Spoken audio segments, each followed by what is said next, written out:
Bonjour à tous les téléspectateurs, nous allons faire un cours sur Pessah, Bezrat Hashem ensemble, on va faire ce cours pour l'élévation de l'âme de Chassiba Bat Simcha Asor, Zichona Livracha, et qu'Hachem donne beaucoup de force à toute la famille Asor et particulièrement pour David, notre ami, ainsi que l'élévation de l'âme de Yona Ben Mesouda, Zichona Livracha. Alors nous allons parler ensemble, si vous voulez bien, aujourd'hui, de plusieurs notions, notamment essayer de comprendre si cette sortie d'Égypte était vraiment totale, comment se fait-il que les Égyptiens ont continué à suivre les Juifs pour essayer de les rattraper. Deuxièmement, on va essayer de comprendre quelle est la notion, pourquoi Akadosh Baruch Hu nous donne la mitzvah du Rosh Chodesh de sanctifier le nouveau mois après être sorti d'Égypte, et ensuite également la sanctification des premiers-nés. Kadeshli Kol Bechor. Ça c'est un petit peu étonnant et on va essayer par cela de comprendre le véritable message qu'Akadosh Baruch Hu nous demande au niveau de l'Avodat Hashem, car vous savez que la sortie d'Égypte est rappelée dans chacune des fêtes, chacune, même le Shabbat, c'est quelque chose, c'est un point fondamental. Il y a une mitzvah de la Torah de se rappeler de la sortie d'Égypte, le jour et la nuit, donc c'est quelque chose de fondamental. Donc nous allons comprendre également le rapport qu'il y a également et le message qui est donné à l'homme à travers ces mitzvot-là. Alors tout d'abord, pour commencer, cette notion de sortie d'Égypte, la question qui se pose et que les sages demandent, mais alors que si Akadosh Baruch Hu nous sort d'Égypte et que c'est une véritable sortie, alors pourquoi est-ce qu'on se fait poursuivre par les Égyptiens? Pourquoi est-ce qu'il faut arriver à se retrouver devant la mer avec les falaises d'un côté, le désert de l'autre, les Égyptiens derrière et la mer devant, donc il n'y a plus où s'échapper? En fait, nous disent nos sages que Akadosh Baruch Hu veut nous faire passer ici un message fondamental sur la notion du travail personnel, sur notre service divin. Si nous voulons recevoir la Torah, donc il va falloir nous dépasser. Il ne suffira pas maintenant d'agir d'une façon régulière.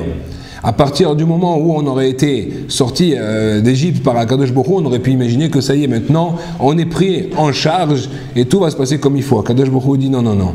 C'est vous qui devez faire le travail et moi, je le compléterai. Mais le réveil doit commencer par le bas. C'est vrai qu'il y a eu des miracles, et tous les miracles qu'il y a eu en Égypte, qui s'appellent Itaruta, dans la Kabbalah, Itaruta de l'Ela, ce qui veut dire maintenant la notion du réveil d'en haut, puisqu'en fait ce sont des signes qui ont été donnés, des miracles extrêmement puissants qui sont venus d'en haut, au point que toute l'humanité a baissé la tête et a reconnu la suprématie d'Akadosh Baruch Hu. Maintenant, au-delà de cela, Akadosh Baruch Hu nous demande Itaruta de l'Etata. Il faut nous réveiller. Il faut que nous on fasse le premier pas. Et c'est ce qui va se passer justement. Regardez bien, tout de suite l'épreuve qui va suivre la sortie d'Égypte, c'est quoi? C'est de se jeter dans la mer. Il va falloir rentrer dans l'eau avec les femmes, avec les enfants. Qui serait capable aujourd'hui de faire une pareille chose? On pourrait s'imaginer que bon, une fois qu'on connaît le résultat, alors c'était facile de rentrer dans la mer, mais qui est capable véritablement de comprendre que si Akadosh Baruch Hu te dit avance, dans quoi? Dans un élément qui n'est pas le tien, tu vas te jeter là-dedans. Eh bien c'est ça, Rabotai, le message que a compris Narshon Ben Aminadav et qui lui s'est jeté à l'intérieur, et il a compris en fait que si on veut véritablement rentrer dans le monde de la Torah, il faut se jeter dans les bras d'Akadosh Baruch Hu avec une confiance absolue. Si c'est maintenant on réfléchit avec de la logique et uniquement de la logique, alors on ne parviendra pas du tout à arriver à ce niveau-là qu'Akadosh Baruch Hu nous demande. Il faut faire Messirot Nefesh, don de soi. Il faut se jeter à l'eau véritablement. C'est le premier message que nous donne ici la Torah et c'est fondamental. Et c'est pour ça que les Égyptiens viennent derrière nous pour nous montrer que ça ne suffit pas. Si tu crois maintenant que tu vas faire ta Avodat Hashem, ton service divin d'une façon tranquille, pépère, alors l'Égypte va te rattraper et tu vas très vite retomber dans le monde de la matière. Et c'est d'ailleurs le message également qui va être donné à travers la notion du Kiddush HaChodesh, quand on va sanctifier le nouveau mois. Pourquoi? Puisque en fait on sait très bien que à l'image de la lune et du soleil, nous sommes Akadosh Baruch Hu, c'est la même chose entre Akadosh Baruch Hu et ses enfants, le peuple d'Israël. Akadosh Baruch Hu, c'est le soleil et les enfants, c'est la lune. Nous devons refléter cette lumière du soleil, nous devons refléter cet enseignement d'Akadosh Baruch Hu pour le retransmettre sur terre et le donner ça à notre entourage, à nos familles et surtout à toutes les nations également pour qu'elles comprennent ce message divin. Et bien c'est ça la notion ici, c'est donné également par Rav Pinkus, il explique cela, comme quoi toute la notion du Kiddush HaChodesh, c'est de comprendre que tu dois réaliser que tu as devant toi une source de sagesse immense.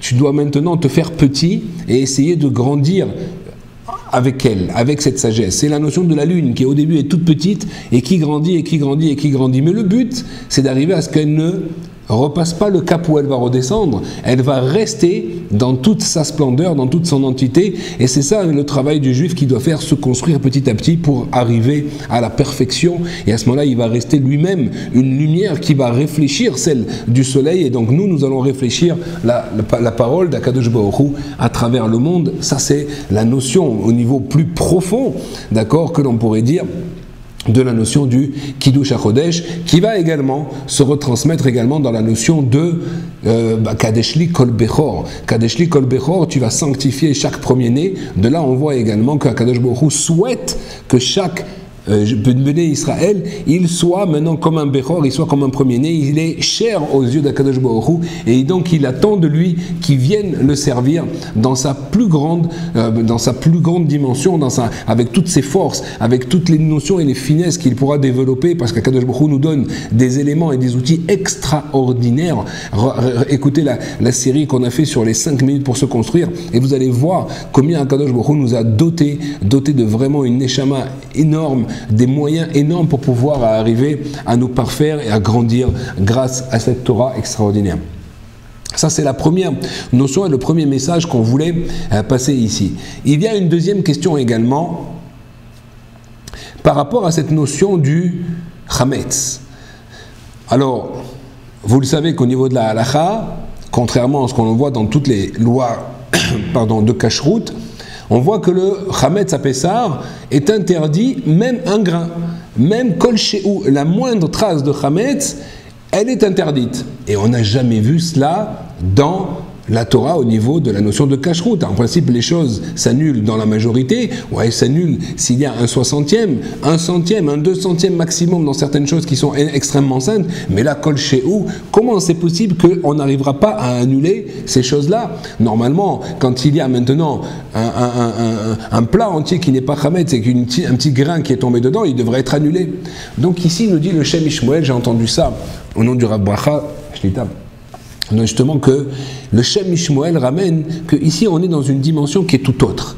On n'est pas du tout dans la notion de kashrut, on est dans une notion qui est beaucoup plus élevée spirituellement, et c'est toute la notion du Seor, c'est la notion du Yetzer Hara, comme vous le savez, puisque en fait le Yetzer Hara c'est lui qui se gonfle, et donc c'est comme ce levain qui veut nous faire croire que l'on est quelque chose, alors que tout le but de notre Avodat Hashem c'est de comprendre qu'au contraire nous ne sommes rien, et pourtant nous sommes extrêmement grands si on sait véritablement utiliser les moyens qu'Hashem nous donne dans notre plus grande humilité, parce que c'est des cadeaux qu'Akadosh Baruch Hu nous a donnés, et donc nous devons les utiliser pour le servir au mieux possible. On rejoint donc la première partie dont on avait dit, et c'est extrêmement important de comprendre qu'Akadosh Baruch Hu nous attend et nous donne cette mission, et à chacun une mission différente, pour véritablement développer notre potentiel et l'utiliser dans ces notions de la Torah. Donc ici, il nous dit maintenant le Shem Ishmael, sache que ce n'est pas une notion de kashrut. Le Seor, tu n'as pas le droit de le faire rentrer, et surtout pendant ces 7 jours de Pessah, 8 jours pour ceux qui sont en Chutz La'aretz, tu ne dois pas faire rentrer la moindre graine de Seor, parce que le Seor, c'est ce qui gonfle, c'est ton Yetzer Hara, c'est la notion de Amalek. Amalek qui lui vient pour te refroidir dans ton Avodat Hashem, comme ça nous dit le Shem Ishmael, c'est extraordinaire. Il est prêt à mourir, il est prêt, comme vous savez, cette fameuse toujours parabole qui est donnée, que Rashi ramène d'ailleurs sur la Torah, que quand ils ont sorti d'Égypte avec toute la puissance qu'il y a eu, vient Amalek et il veut les attaquer. Mais comment ça tu vas les attaquer? Tu sais très bien que tu vas rester sur le carreau maintenant, tu as même vu comment Akadosh Baruch Hu s'est manifesté pour ces juifs là, qu'est-ce que tu vas faire? Peu importe.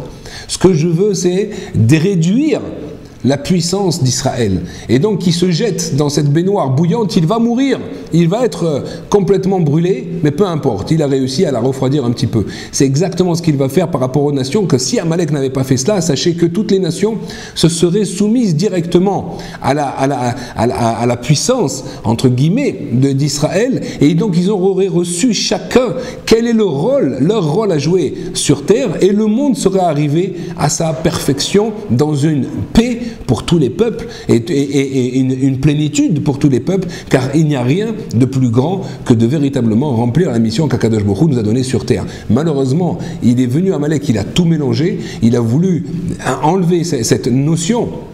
Lui qui savait cette notion d'Amalek, que si maintenant Israël passe, automatiquement il n'y a plus de place maintenant par rapport à l'ego humain et par rapport à ces dictateurs et tous ces gens-là, puisqu'on retrouve dans l'histoire que tous ces gens-là qui venaient et qui ont voulu conquérir le monde viennent de cette même notion de Amalek, et ça s'est retrouvé avec la Babylonie, ça s'est retrouvé avec Hitler, ça s'est retrouvé avec tous les chefs d'État.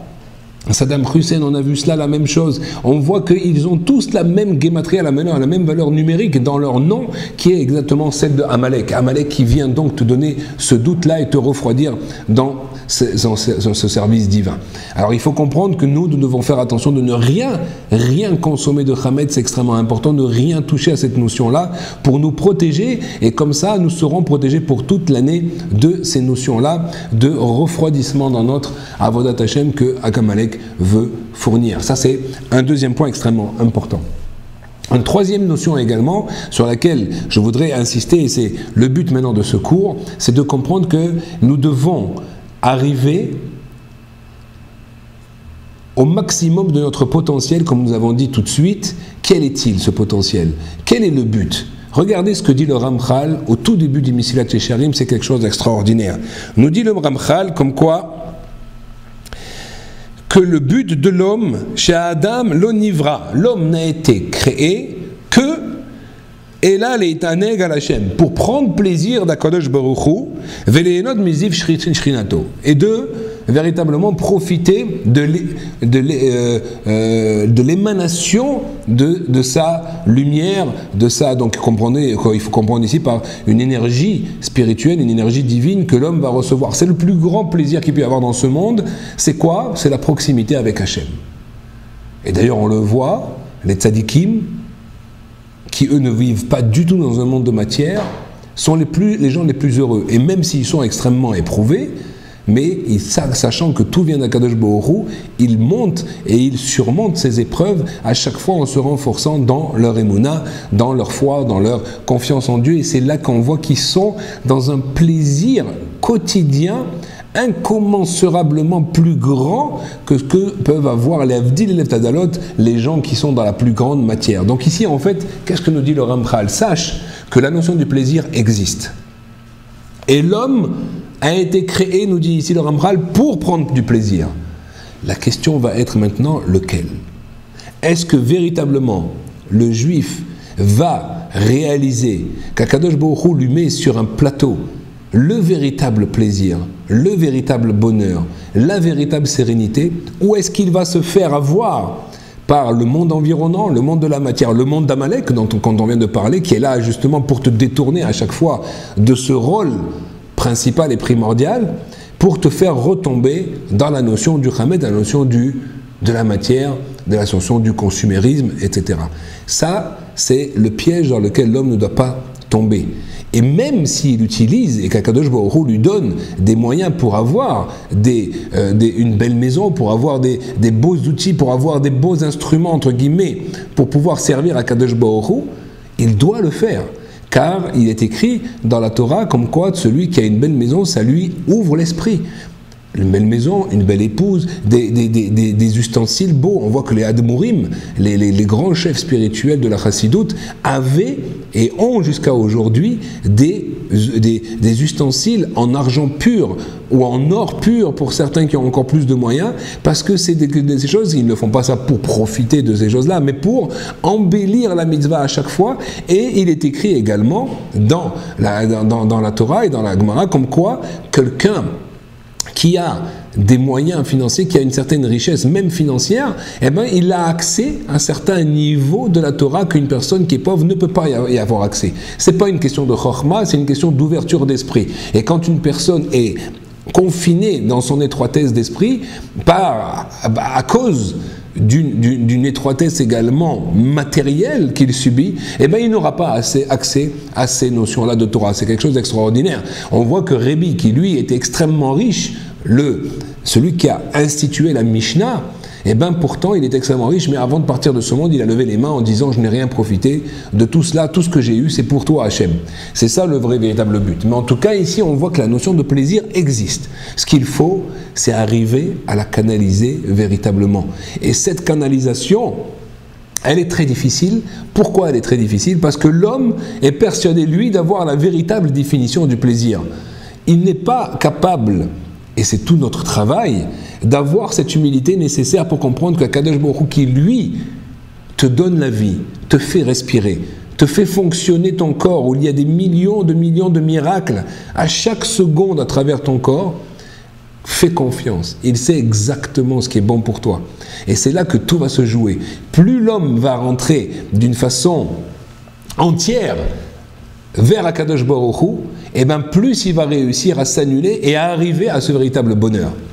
Si par contre, l'homme essaye aller du côté complètement de la matière, donc là c'est sûr, il ne va pas réussir à arriver à quoi que ce soit, puisque le bonheur est forcément quelque chose de spirituel, comme l'explique le Rav Dessler, puisque si c'est quelque chose qui est dans la matière, c'est forcément limité. Si c'est limité, on est sevré très rapidement. Vous verrez, et on le voit tous les jours, quelqu'un qui a une voiture, il voudra une plus grosse, qui a une plus grosse, il voudra encore plus gros, et après peut-être un avion, et mais il n'y a pas de fin.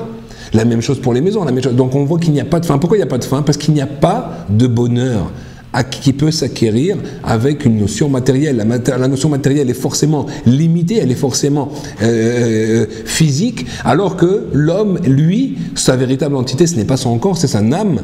Et réécoutez le cours qu'on avait fait là-dessus à Rosh Hashanah, justement sur la notion qui suis-je véritablement. Et celui qui réalise qu'il est une âme, et bien donc automatiquement, sa plénitude ne pourra parvenir que par rapport à quelque chose qui est en phase avec son âme, et donc automatiquement ça sera spirituel. C'est ce que l'enseignement que le Rav Dessler nous donne, et ce qui est fondamental. Donc là, en fait, on voit que c'est là-dessus que tout se joue. Est-ce que je suis capable de me jeter dans la mer? C'est cet enseignement, parce que n'oubliez pas que nous n'allons pas faire Pessah cette année pour uniquement nous rappeler ce qui s'est passé il y a 3500 ans. C'est pas le but. C'est que Akadosh Baruch Hu, et nous le disons explicitement dans la Haggadah, c'est que chaque juif doit se voir à sa génération comme si lui-même sortait d'Égypte. C'est quoi l'Égypte? Mitzrayim. C'est quoi Mitzrayim? Metzer. C'est quoi Metzer? C'est l'étroitesse. Sors de ton étroitesse. Sors de ton étroitesse à la fois matérielle et à la fois d'esprit. Va vers quelque chose de plus large, vers Akadosh Baruch Hu. Mais pour cela, il faut que tu te jettes. Tu ne peux pas jouer sur les deux tableaux. Tu pourras avoir